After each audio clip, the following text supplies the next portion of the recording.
Good morning, and this is your TBWS Daily for February 8, 2010. You know, does the government really want to clean up this mess? Consider this. Like many other banks, Indymac closed its doors and was seized by the FDIC in July 2008. The assets of Indymac Bank were sold to One West Bank by the FDIC in March 2009. Well, guess who owns One West Bank? That would be Goldman Sachs VP Stephen Mnuchin and big-time Sachs investors and billionaires George Soros and John Paulson. John Paulson, of no blood relation to ex-Goldman Sachs CEO Hank Paulson. He would be the ex-Secretary of the Treasury. All current residential mortgages were purchased at 70% of the par value. All HELOCs were purchased at 58% of the value.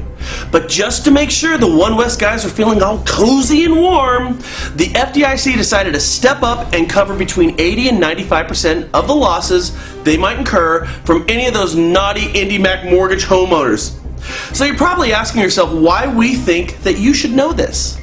Well, in the event of a short sale or foreclosure, the loss is calculated using the original loan balance and not the amount One West Bank paid for the loan. I feel the plot thickening here a little bit, don't you? Here's an actual example from a client of one of our TBWS viewers. Now make sure to listen closely because this is going to get your blood boiling.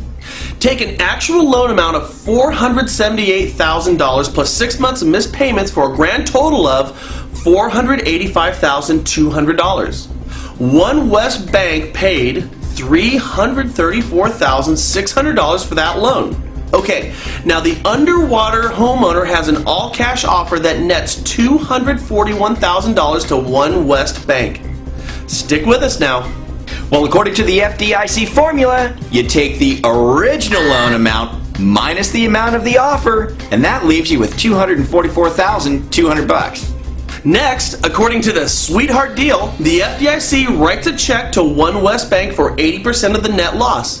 So in this case, One West Bank gets a check from the taxpayer, courtesy of the FDIC, for $195,360.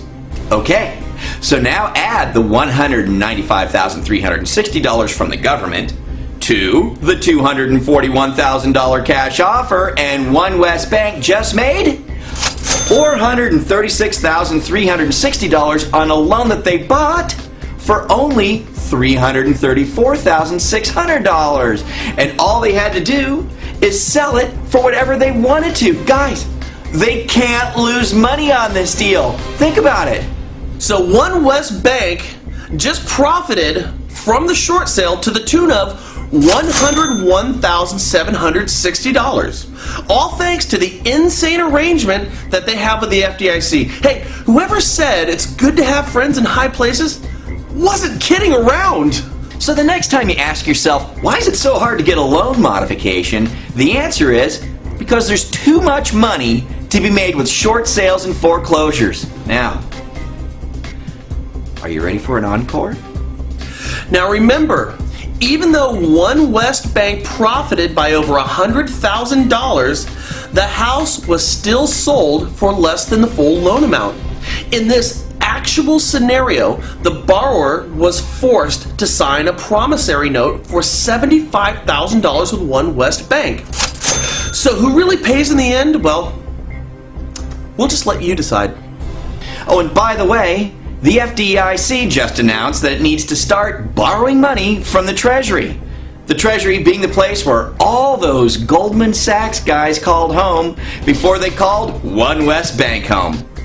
If you're as mad about this as me and Frank are, share this video with everyone you know. Help us reveal where the real problems lie in the industry that we all care so deeply about.